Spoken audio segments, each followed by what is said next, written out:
Hey and welcome, I'm Hammeh and some news for you hot off the press. Junkertown is confirmed as Overwatch's next new map.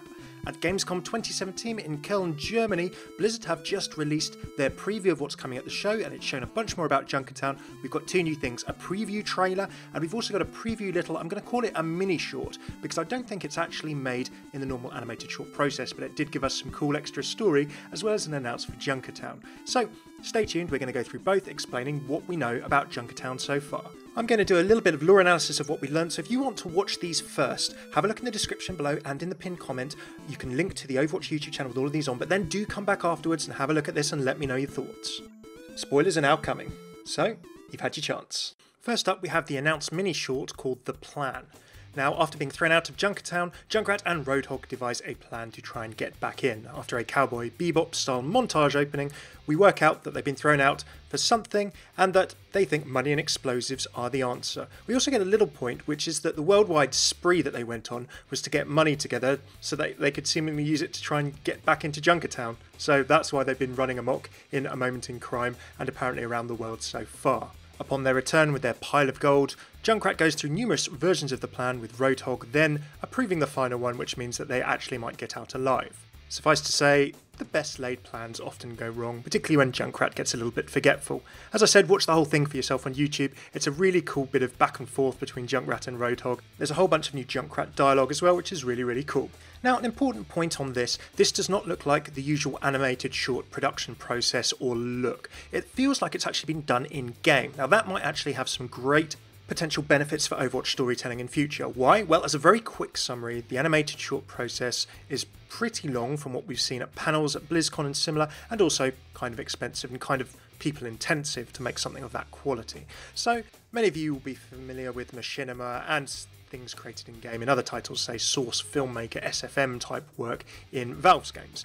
If Blizzard can make these in-game, in the in-game engine, maybe the process might be, and I say only might because I don't know the details of it, be a little bit quicker, a little bit cheaper, and therefore that means that there might be more ways that Blizzard can tell story more quickly and more regularly at perhaps less cost, which for us, if we're fans of Overwatch and the story, could potentially be a good thing. So I'm not going to second guess things, but having a look at that maybe opens up the possibility. It's something that's really fun, it's a great story, and who knows, if it was quicker or easier for Blizzard to make that, then that could ultimately benefit us all. Can't wait to see if we get more of this kind of thing in future. Okay, second up, the map preview trailer. Now, what happened in this, and again, do go check it out on the Overwatch YouTube channel, is that we actually hear from the Queen of Junkertown. We hear a new voice and character in the game for the first time. She has a whole dialogue about the struggles, trying to survive in a wasteland, about what's happened, about the end of the world. We actually see, as she talks, what Junkertown looks like in a fair amount of detail. The Queen says that they thought they could take our land and give it to the machines, talking about the Australian government. We know in Overwatch's lore that the Australian government tried to strike a deal with the Omnics and gave them the Australian Omnium and surrounding land, and a number of people were displaced, of whom Mako Rutledge, Roadhog was one, and presumably Junkrat also. The Queen then says that they were wrong, we won the war and we reaped the spoils, and we can see exactly how much treasure is below Junkertown in this panel. As the Queen's talking, we go through a series of scenes. We see Junkrat and Roadhog's bike that we've seen in A Moment in Crime, very Mad Max style cars, Bruce's rec yard, a takeaway joint of all things, Swagman's needlepoint, which I guess is either a tattoo shop or some kind of medical place. A Swagman, by the way, is a transient labourer or worker who used to travel from farm to farm carrying his belongings in a bedroll, featured very heavily in the song Waltzing Matilda. And a stage area for performing in what looks like a bar, followed by mechs. Now, these mechs are referenced in D.Va's Junker skin bio in the hero gallery. It talks about mech battles in Junkertown, and indeed the two mechs we see here are of very similar style to D.Va's. Finally, we see the scrapyard that the Queen refers to, which looks like the fighting arena that these mechs fight in, and a graveyard of Omnic parts with an ominous Omnic or robot arm poking out. Remember, of course, they're very unlikely to be human bones because Blizzard would get censored for that or have to change it in countries like China. Finally, at the end of the level, we see the Queen's Throne, and that is where we are pushing the payload to, for this is an escort map, at the level's end.